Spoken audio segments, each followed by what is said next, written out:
السلام عليكم ورحمة الله وبركاته. الحمد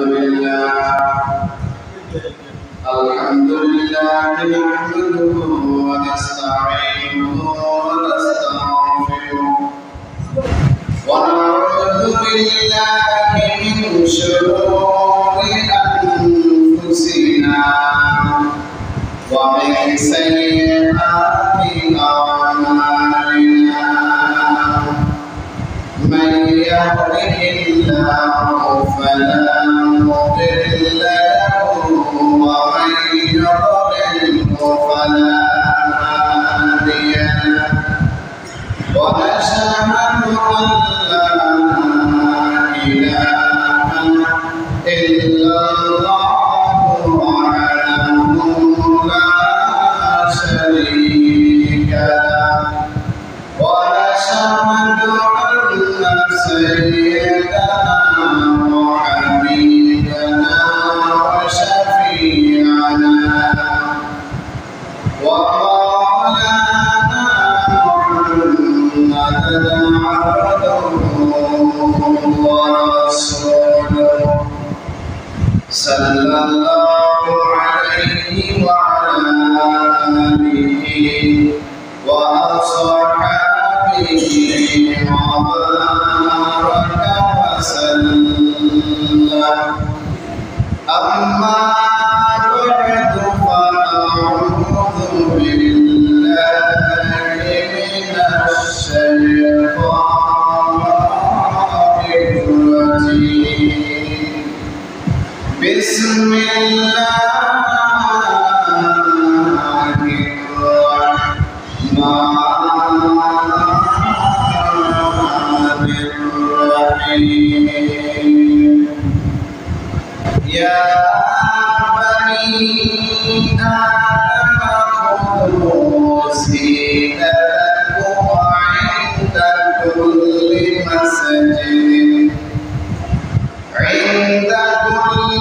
مسجد وكلوا واشربوا ولا تسرفوا إنه لا يحب المسرفين. وقال تعالى ورفعنا لك ذكرك. وقال تعالى خبرا وعابرا إن الله وملائكته يصلون على النبي يا أيها الذين آمنوا صلوا عليه وسلموا تسليما. صلى الله على محمد صلى الله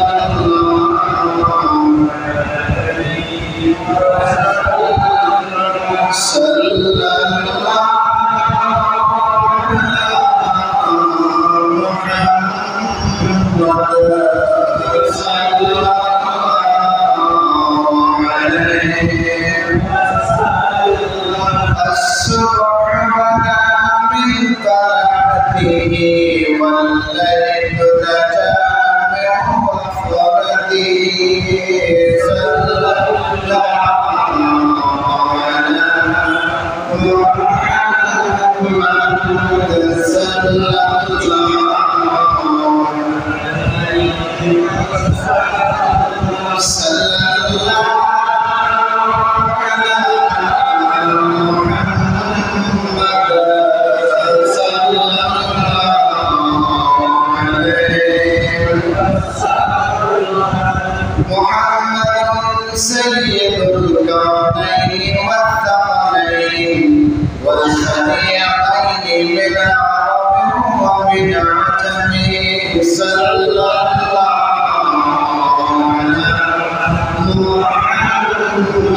পরিচয় কেহই না দিবে, সেদিন আপনিও ভুলিয়া গেলে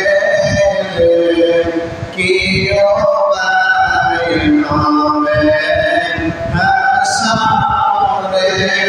সাল্লাল্লাহু আলা মুহাম্মাদ সাল্লাল্লাহু আলাইহি ওয়াসাল্লাম।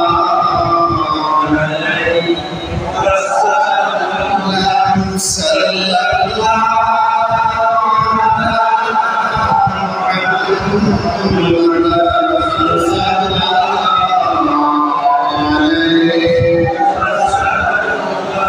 সবাই জোরে বলি আলহামদুলিল্লাহ।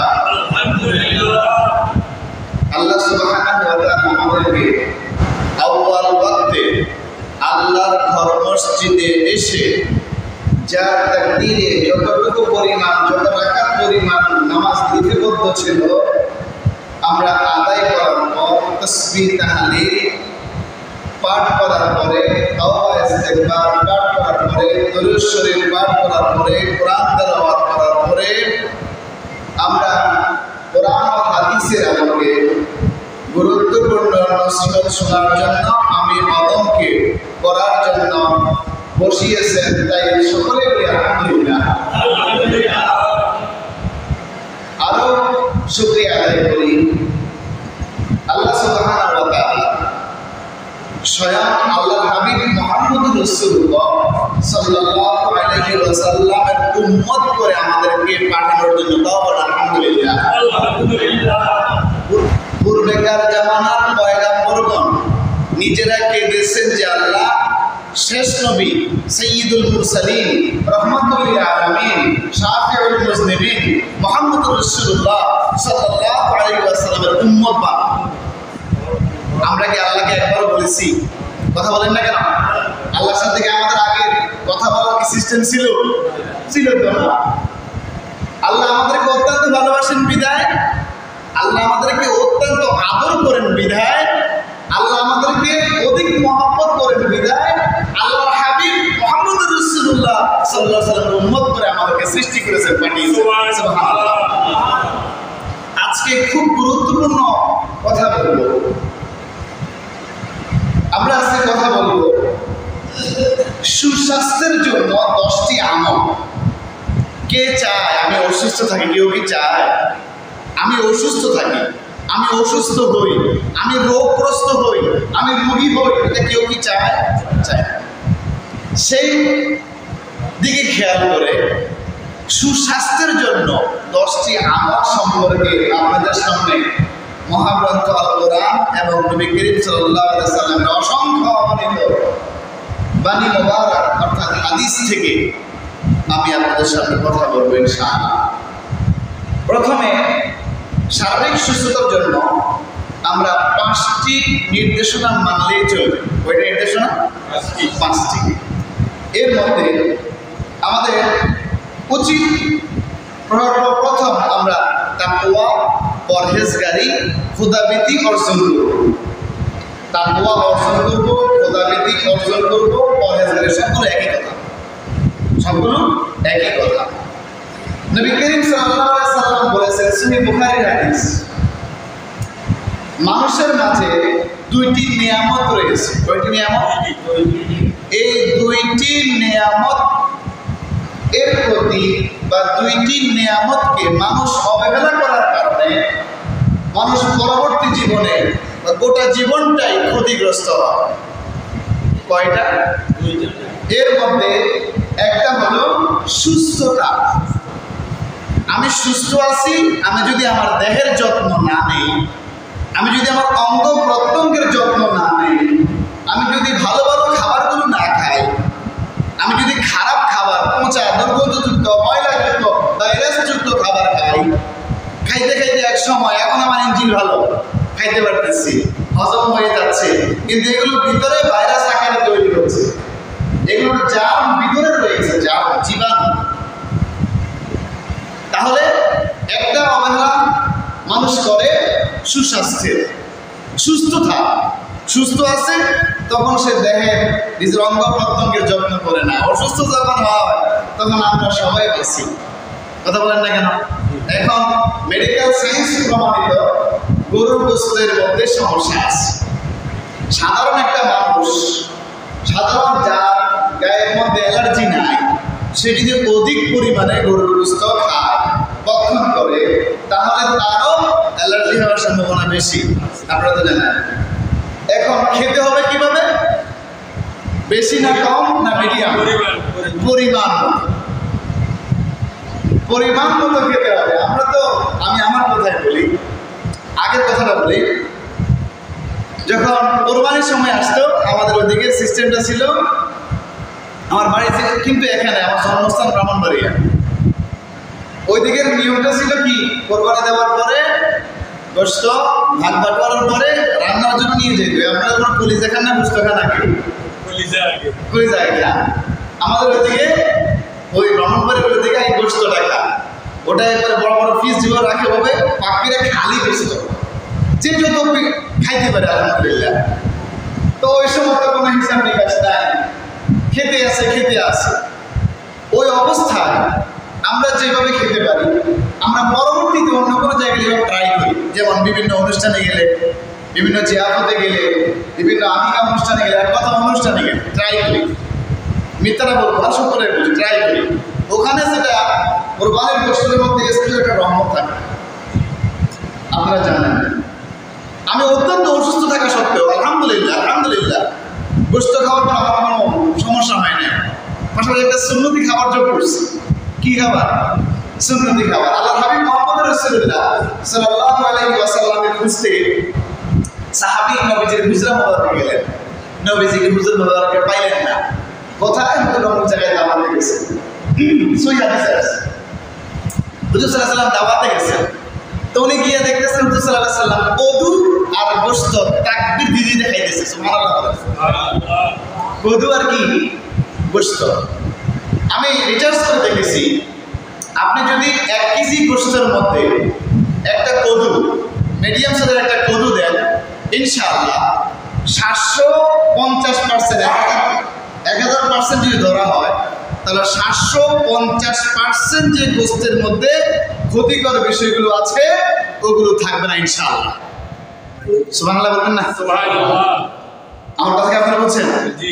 ধরেন 100% ভালো আছে, খারাপও আছে। যেহেতু এখন অধিকাংশ গরুর মধ্যে ইনজেকশন পুশিং করা হয়, যেটা আমাদের দেহের জন্য মোটেও উপযুক্ত নয়। ওই ইনজেকশনটা আমাদের দেহের জন্য মোটেও উপযুক্ত নয়, কিন্তু এটা দেওয়া হচ্ছে। এটা দেয় কখন? নিয়ম আছে, আপনারা হয়তো অনেকে জানেন। দিন তারিখ বা মাস হিসাব করে না, যে এত দিন এত টাইম, এর ভেতরে হয়তো গরুটা মারাও যেতে পারে যদি এটা বিক্রি না করা হয়, কারণ ওটার তো ফুলানো হয়েছে। তো এই ক্ষতিকারক বিষয় যদি থেকে থাকে, আর গরু গোশতের মধ্যেই এমনিতেই অ্যালার্জির একটু ভাবটা বেশি আছে। এটাকে মেডিকেল সায়েন্সের ভাষায় আরেকটা কথা বলে, এটা কদুর সাথে আপনি যদি খান, তাহলে ওইটা প্রায় 100% ধরা হলে ইনশাআল্লাহ 80% নষ্ট হয়ে যাবে। সুবহানাল্লাহ বলবেন না? কদুটা সুন্নতি খাবার। কি খাবার?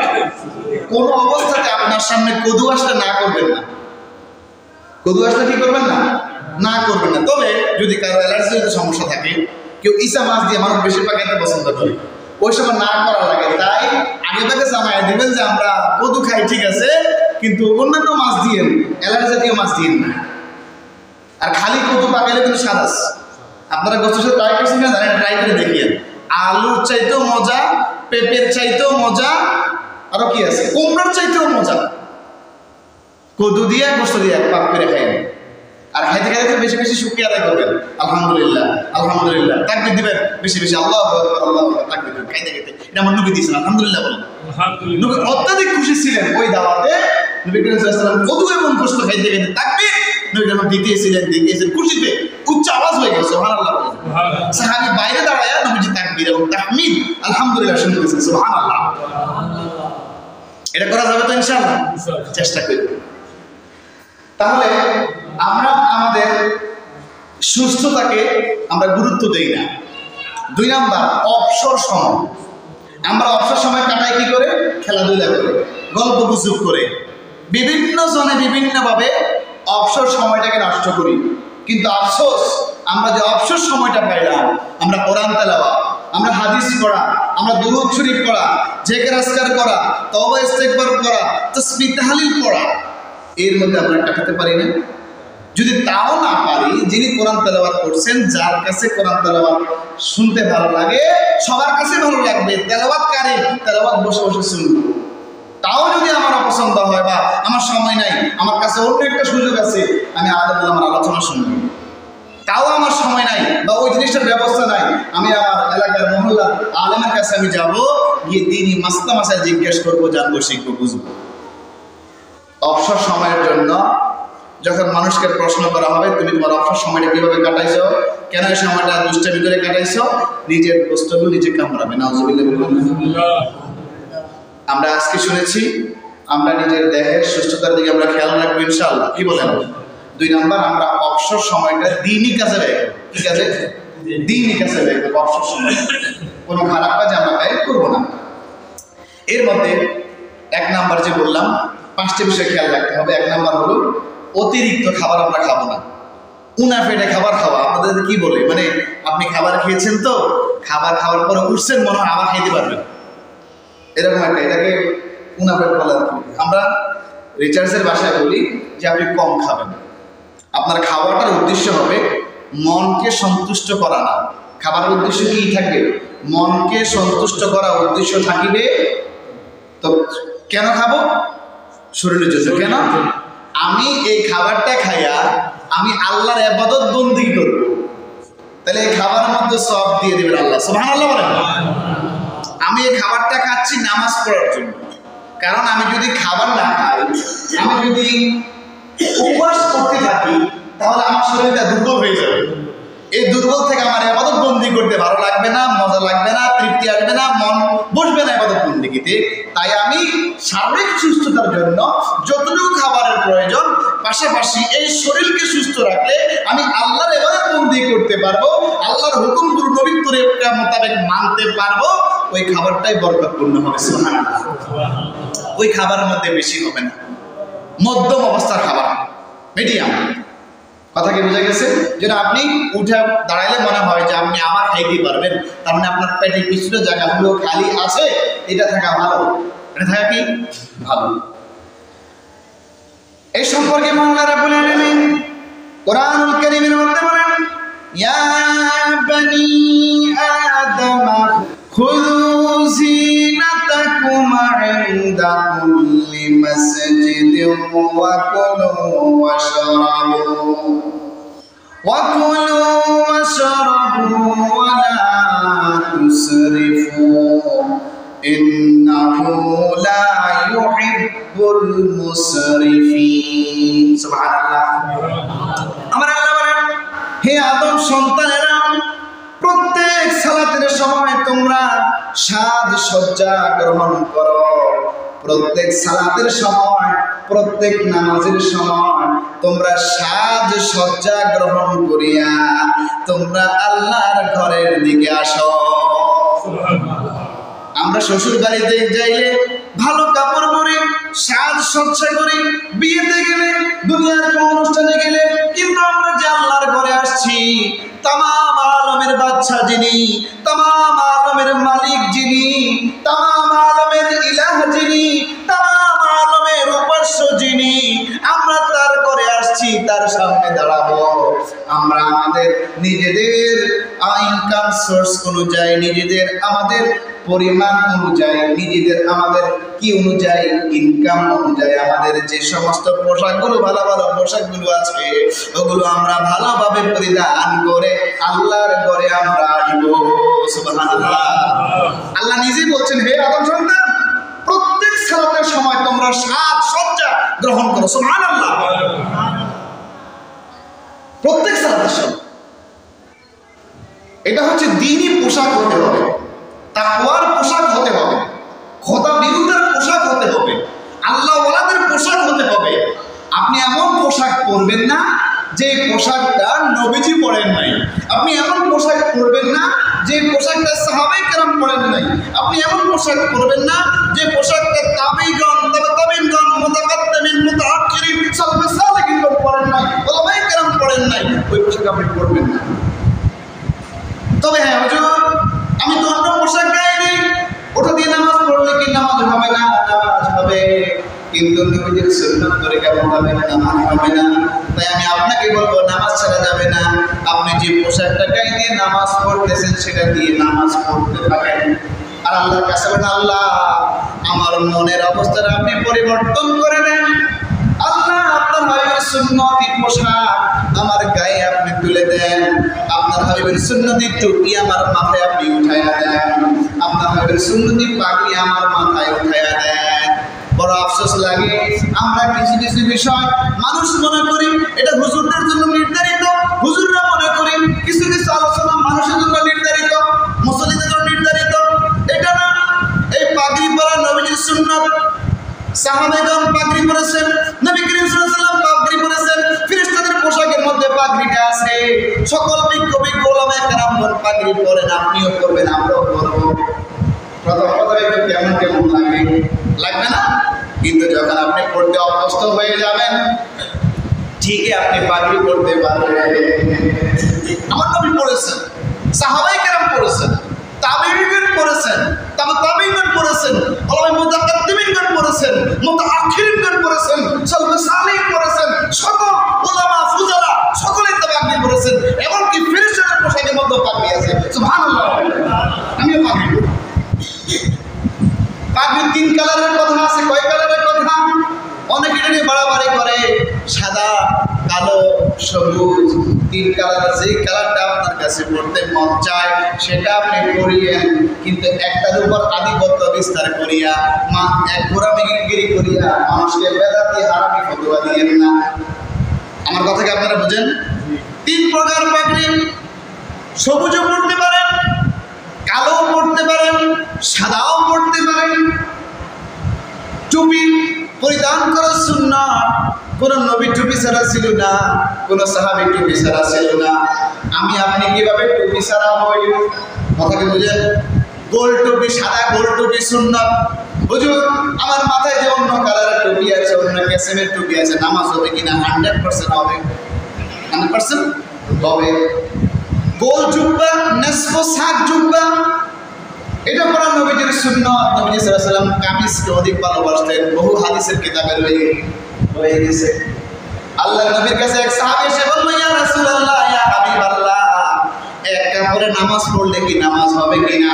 আল্লাহর হাবিব মুহাম্মদ রাসূলুল্লাহ সাল্লাল্লাহু আলাইহি ওয়াসাল্লাম ওই ব্যক্তির মাথা থেকে পায়ের তলা পর্যন্ত দেখে অনুমোদন দিয়েছেন, হবে। তার মানে হাদিস গবেষকরা বলেন, মুহাদ্দিসিনগণ বলেন, এই পাঞ্জাবিটা ফাড়া পাঞ্জাবি ছিল না, ওটা গোল পাঞ্জাবি ছিল। আবার যদি ফাড়া পাঞ্জাবি হয়, আমি যদি রুকুতে যাই, কোনো বাতাস যদি আসে, আমার পেছনে যে থাকবে সে আমার লজ্জাস্থান দেখবে। আমার নবী এমন ছিলেন না যে কোনো সাহাবীর লজ্জাস্থান অন্য সাহাবী দেখুক, এটার অনুমতি আমার নবী দেন নাই। তার মানে কি এটা পড়া নাজায়েজ হারাম? সেটা না। আমার নবীর সুন্নাত হলো নেসফ সাক জুব্বা পড়া, নেসফ সাক পাঞ্জাবি পড়া। সেটা হলো হাঁটু এবং এই হাড্ডি, এই যে এই হাড্ডি, এটা কি বন্ধুলা নাকি? এটার মাঝামাঝি থাকবে, এটার মাঝামাঝি থাকবে নিশ্চয় পাঞ্জাবিটা। ওই কাপড়টা গোল ছিল বিদায়, এতটুকু যদি কাপড়টা হয়, এতটুকু যদি হয়, রুকুতে গেলেও তার লজ্জাস্থান দেখা যাবে না, শেষটায় গেলেও তার লজ্জাস্থান দেখা যাবে না। হুজুর আমি তো ফাড়া পাঞ্জাবি পড়ি, এটার দলিল কি? ওটা জায়েজ, অর্থাৎ অনুমতি আছে ইসলামী শরীয়তে। আমার কথা ভাব বুঝতে পারতেছেন? কাটা পাঞ্জাবি পড়া এটা জায়েজ। এটা কি জায়েজ? অর্থ কি? অনুমোদন আছে। আর গোল পাঞ্জাবি পড়া ওটা সুন্নাত। আপনি চিন্তা করলেন, হুজুর আমি নামাজি, আমি নামাজ পরিপূর্ণভাবে নামাজ আদায় করতে চাই, আমার নামাজটা সাহাবীদের নামাজের মতো হোক, তাবেঈদের নামাজের মতো হোক, তবে তাবেঈদের নামাজের মতো হোক, আল্লাহর রাসূলের নামাজের মতো হোক। আমি চাই, কি করতে হবে? আমি আপনার গায়ে থেকে দৃষ্টি করে দেখলাম আপনি আপাতত একটা গেঞ্জি পরে নামাজে আসছেন, একটা শার্ট পরে নামাজে আসছেন। আমি বলবো, ভাই আপনি এটা দিয়ে পড়তে থাকেন, যেটা গায়ে দিয়ে আসছে এটা দিয়ে কি করতে থাকেন? পড়তে থাকেন।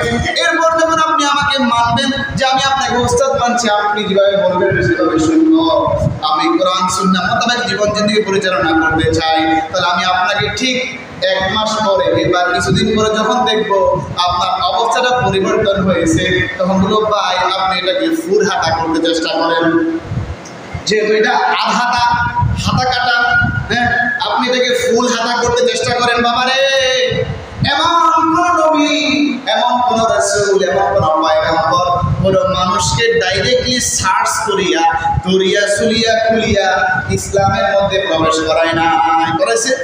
সকলে শিক্ষিত জানেন আপনারা। এমন এমন আছে এক একজন পয়গম্বর এক একজন ব্যক্তির করে একাধিকবার দ্বীনের দাওয়াত নিয়ে গিয়েছেন না? আমরা কয়বার আপনাদের দুয়ারে গেলাম? একবারও যাই না, সপ্তাহে একবার কথাগুলো বলে চলে যায়, আবার আপনারা ভুলে যান, আমরা দেখলে আবার মনে হয়, বা অন্যান্য আলেমেরা চলে যায় আবার তাদের দেখলে কথাটা মনে হয়ে যায়। আমাদের দায়িত্ব কিন্তু এটা না, আমাদের দায়িত্ব হলো সর্বদা আপনাদের খোঁজ খবর রাখা। আমি বললাম রে ভাই, ধরুন 1 মাস আপনি নামাজ পড়লেন, আমি বুঝতে পারলাম আপনাকে এখন কিছু বললে আপনি মানবেন, আপনার ভিতরে আল্লাহ তাআলার ভয় এসে গেছে, নবীজির মহব্বত এসে গেছে। এখন আমি বলবো ভাই আপনি হাতটা একটু লম্বা করেন, কাটা থেকে আপনি ফুল হাতা চলে আসেন, কারণ আমরা জানি মাসআলার মধ্যে স্পষ্টভাবে এসেছে হাতা কাটা জামা পরে নামাজ পড়া হচ্ছে মাকরুহ। মাকরুহ মাকরুহ এটা অপছন্দনীয়, এটা ভালো না। আমার নামাজটা যদি অপছন্দনীয় হয়ে যায়, একটা খুঁত রয়ে গেলে জিনিসটা, এটার সব ঠিক আছে কিন্তু এখানে লকটা ভাঙা, এটাকে ঠিকভাবে দাঁড়াবে কিনা, ধরলে দাঁড়াবে, ক্যাটিস দিলে দাঁড়াবে, কিন্তু এটাকে আমরা পরিপূর্ণ বলতে পারবো কিনা, ভালো বলতে পারবো কিনা, বলতে পারবো না। তাই আমি বলে বাবা রে আপনি একটু হাতটা ফুল হাতা করেন, কারণ তখন আমি আপনাকে মাসালা বলবো।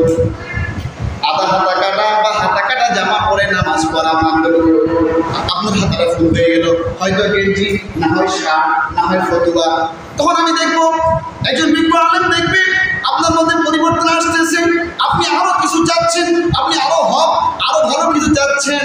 ভাই রে তুমি পাঞ্জাবি পড়ো, হুজুর আমার জুব্বা পড়তে কেমন কেমন লাগে, ঠিক আছে তুমি ওই যে শর্ট পাঞ্জাবিটা পড়ো, এই কাটা পাঞ্জাবি না শর্ট একটা আছে ওইটা পড়ো, ওটা করতে করতে আপনার মধ্যে আল্লাহ তাআলার মহব্বত এবং ভয় উভয়টা এসে যাবে, আল্লাহর হাবিবের মহব্বত এবং ভালোবাসা উভয়টা যখন আপনার মধ্যে এসে যাবে, ভালোবাসা যখন এসে যাবে আপনার মধ্যে, হুজুর এটার ভালো লাগে না আর কি আছে, বলতে আপনি আপাতত একটু লম্বা করেন, হুজুর গোল করতে ভালো লাগে না, একটু সিরা থাকুন, ওকে থাকুন, তাও হবে, এটা জায়েজ, তাও হবে কি জায়েজ।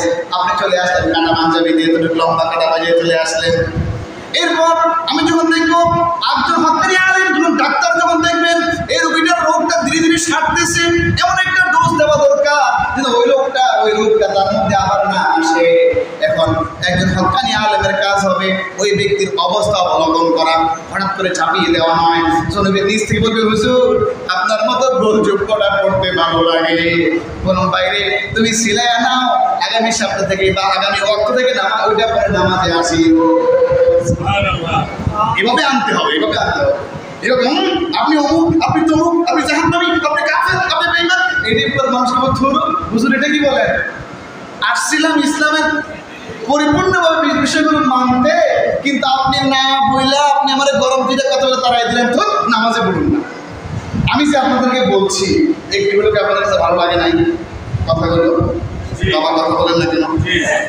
এইভাবে আমাদের দায়িত্ব হলো মানুষকে সচেতন করা। হঠাৎ করে ধরে 2-3টা বাড়িতে 4-5টা ধমক দিয়া এটা দিয়ে একদিনই পরিবর্তন আসবে, একদিনই পরিবর্তন আসবে।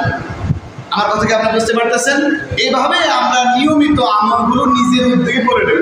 যেহেতু আমি থাকি সেই ঢাকা, আপনারা থাকেন মনোহরপুর, সপ্তাহে আসি একদিন, এভাবে খোঁজ খবর নেওয়া উচিত, উচিত কিন্তু সম্ভব হচ্ছে না, দুর্বলতা স্বীকার করে নিলাম। আপনারা নিজ থেকেই ধীরে ধীরে নিজেদেরকে গুছিয়ে নেবেন। আমার কথাকে বুঝতে পারতেছেন? ব্যাপারে আমার আল্লাহর হাবিব মুহাম্মদ রাসূলুল্লাহ সাল্লাল্লাহু আলাইহি ওয়াসাল্লামের কথাগুলো আপনাদের মাঝে আমি বলে দিচ্ছি। এর আগে কোরআনের আয়াতের অর্থটা বলে যে আল্লাহ বলেন হে বনি আদম, আমি এখান থেকে গেছি, হে বনি আদম অর্থাৎ হে আদম সন্তানেরা, তোমরা প্রত্যেক সালাতে সাজসজ্জা গ্রহণ করো।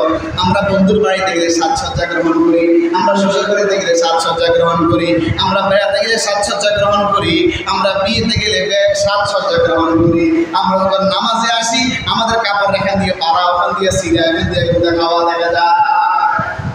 আমরা কি আল্লাহর কথা মানলাম নি? কোন আয়াত খেয়াল করেন, আল্লাহ কি বলেন? ইয়া বানি আদম খুযু যিনাতাকুম ইনদা কুল্লি মাসজিদিন ওয়া কুলু ওয়াশরাবু ওয়া লা তুসরিফু।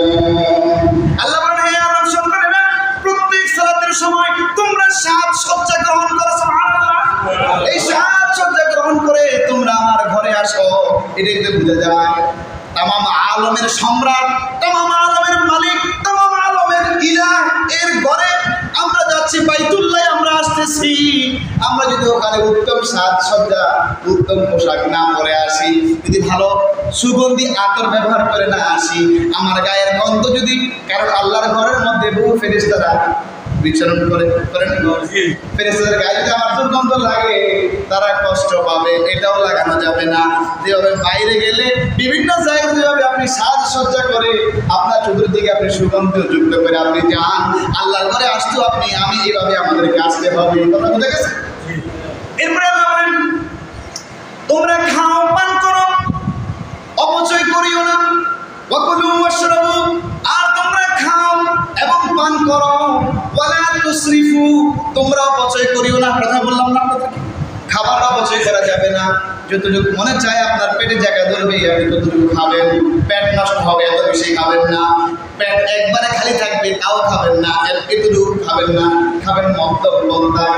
আপনি খাইছেন পেট পুরাইয়া আলহামদুলিল্লাহ, দাঁড়াইছেন আবার খাইতে পারবেন এমন একটা ভাব বোঝা যায়, ওইটা হচ্ছে সুন্নতি খাবার। কথা কি বোঝা গেছে?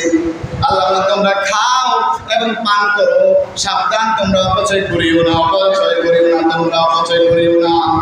কারণ ইন্নাহু লা ইউহিব্বুল মুসরিফিন, অবশ্যই আল্লাহ সুবহানাহু ওয়া তাআলা অপচয়কারীকে ভালোবাসেন না। আমার কথা আপনারা বুঝেন? সেটা হোক পানির অপচয়, সেটা হোক কারেন্টের অপচয়, সেটা হোক আপনার অর্থের অপচয়, সেটা হোক খাবারের অপচয়, সেটা হোক আপনার পোশাক পরিচ্ছদের অপচয়, যেই কোনো সাইডে আপনি মিলান, অপচয়কারীকে আল্লাহ নিজেই পছন্দ করেন না।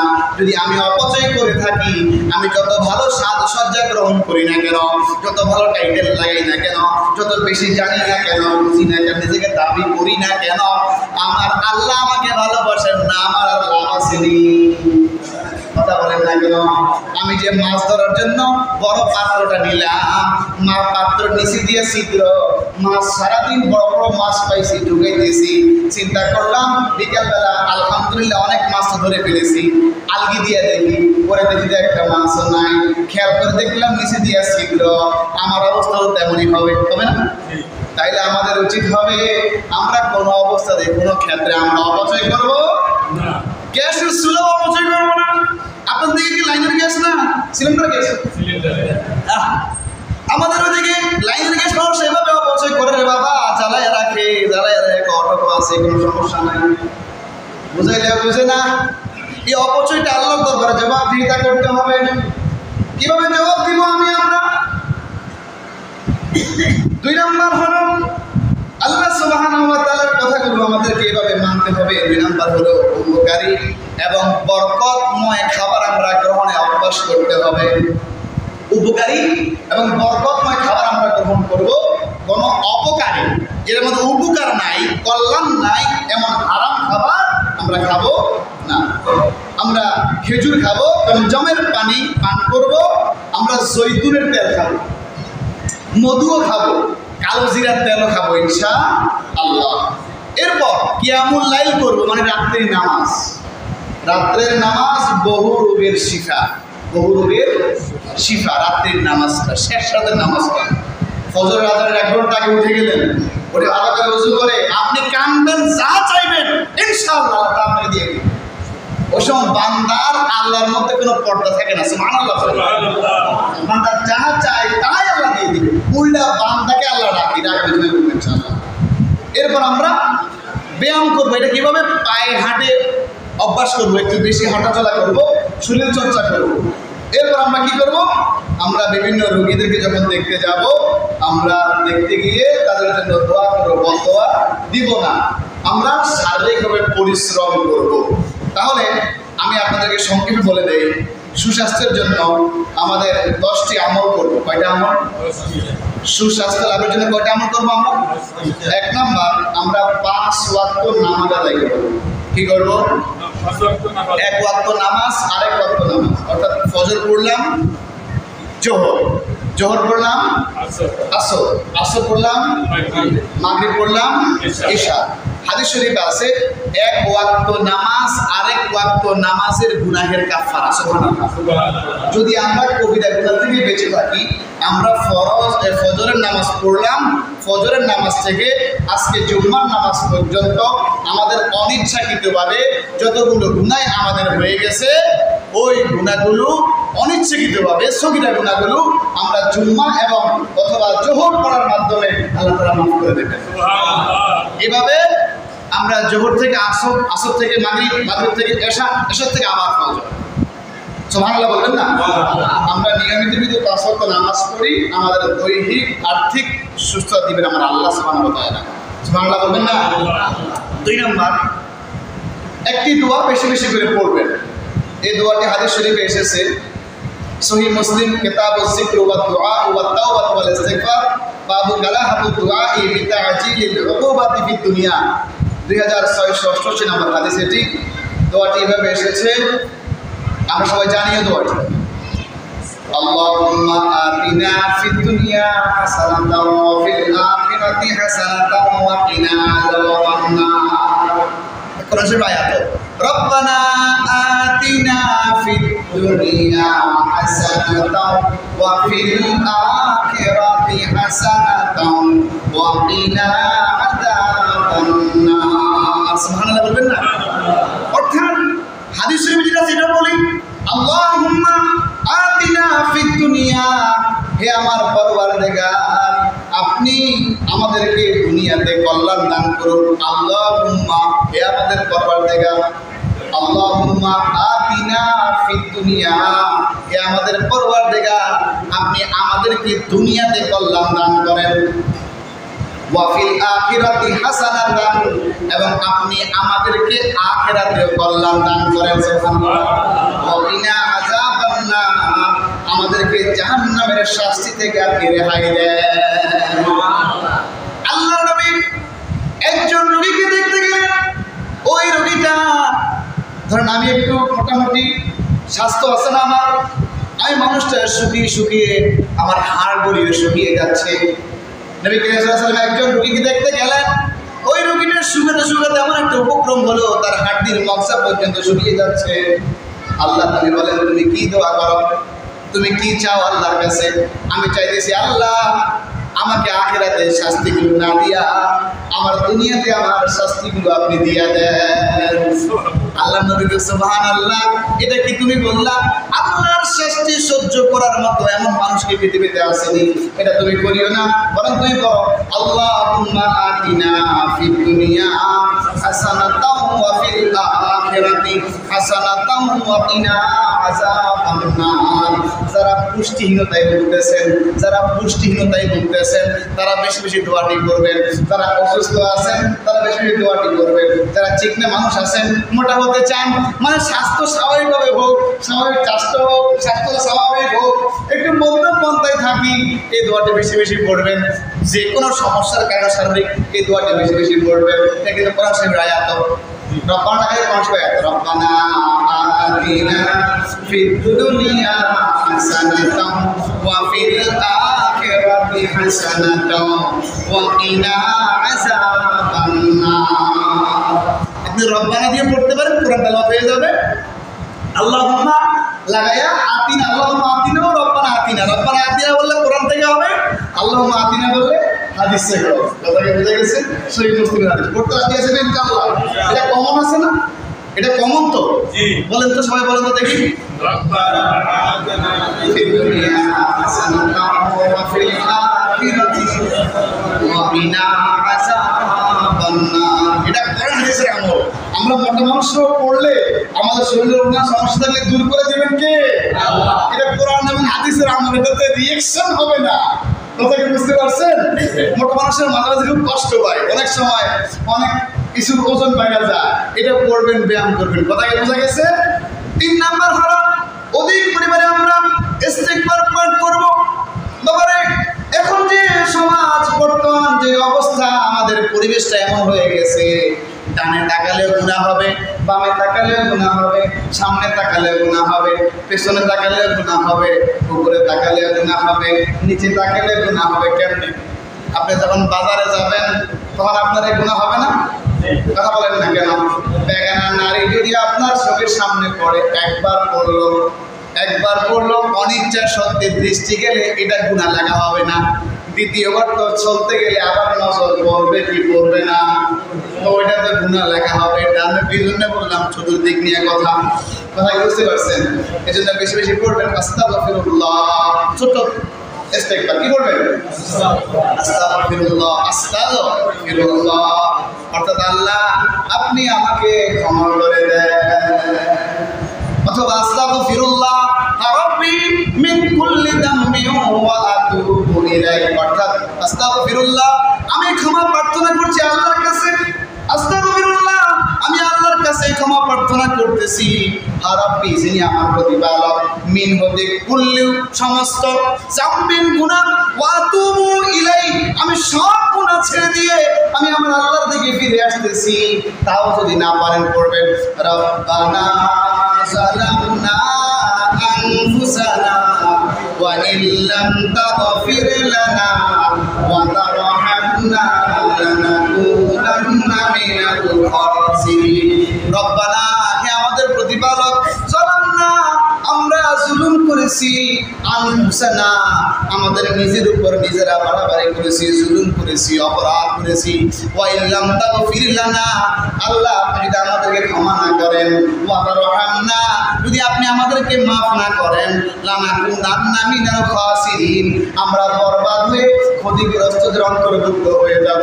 তাই বেশি বেশি তওবার আয়াতটা পড়বেন, রব্বানা যালামনা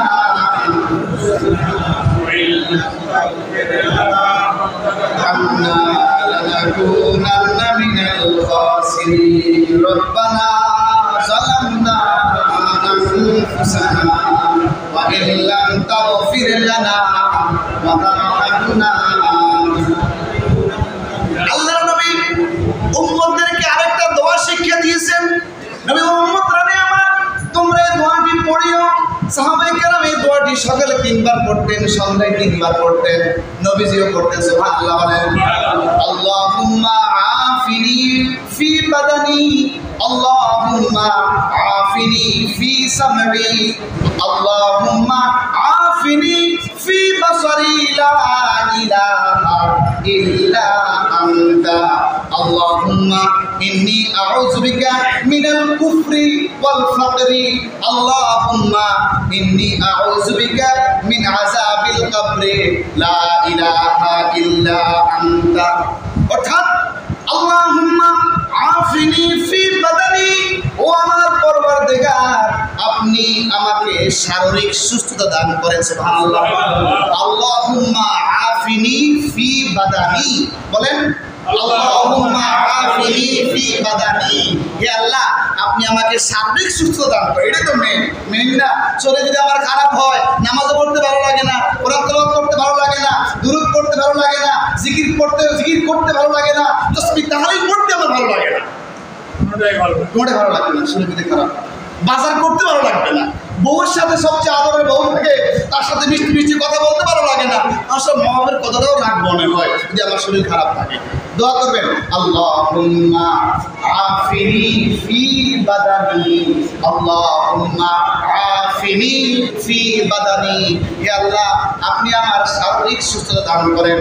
আল্লাহুম্মা আফিনি ফি সামঈ, হে আমার আল্লাহ আপনি আমার কানের সুস্থতা দান করেন। যার কান দুইটা নাই, এক কথায় যে দেন্দা আছে হাটকাল, সে বুঝে কানের কত মর্যাদা। এজন্য দোয়া করবেন আল্লাহুম্মা আফিনি ফি সামঈ, হে আমার প্রতিপালক আপনি আমার কানের সুস্থতা দান করেন। আল্লাহুম্মা আফিনি ফি বাসারি, হে আমার আল্লাহ আপনি আমার দৃষ্টি শক্তি বাড়ায়া দেন, আমার চোখের সুস্থতা আপনি দান করেন। যার দুইটা চোখ নাই সে বুঝে, যাদের বয়স হয়ে গিয়ে দেখবেন চশমা লাগাইতেছেন, এখন তো বুঝতে পারতেছেন আমার যৌবনের চোখের পাওয়ারটা যেমন ছিল এখন তো তেমন নাই বাবা, আছে। এই জন্য এই দোয়াটা বেশি পড়বেন, আল্লাহুম্মা আফিনি ফি বাসারি, আল্লাহ আপনি আমার চোখের সুস্থতা দান করেন। লা ইলাহা ইল্লা আনতা, আপনি ছাড়া কোনো মাবুদ নাই, কোনো ইলাহ নাই। কোরআনের একটি অংশ, আল্লাহুম্মা ইন্নী আউযু বিকা মিনাল কুফরি ওয়াল ফাকরি, হে আমার আল্লাহ আপনি আমাকে কুফরি এবং দরিদ্রতা থেকে আপনি আমাকে মুক্ত করে দেন। এক কথায় আপনার কাছে দরিদ্রতা এবং কুফরি থেকে আশ্রয় চাচ্ছি। আল্লাহুম্মা ইন্নী আউযু বিকা মিনাল কুফরি ওয়াল ফাকরি, আল্লাহ আমি আপনার কাছে দরিদ্রতা থেকে এবং কুফরি থেকে, অর্থাৎ কুফরি থেকে এবং দরিদ্রতা থেকে, গরিবী হালত থেকে মুক্তি চাই। আল্লাহুম্মা ইন্নী আউযু বিকা মিন আযাবিল কবর, হে আল্লাহ কবরের কঠিন আযাব থেকে আমি আপনার কাছে আশ্রয় চাই। আল্লাহুম্মা ইন্নী আউযু বিকা মিন আযাবিল কবর, পরওয়ারদিগার আপনি আমায় কবরের আযাব থেকে বাঁচান, আপনার কাছে আমি কবরের আযাব থেকে পানা চাই।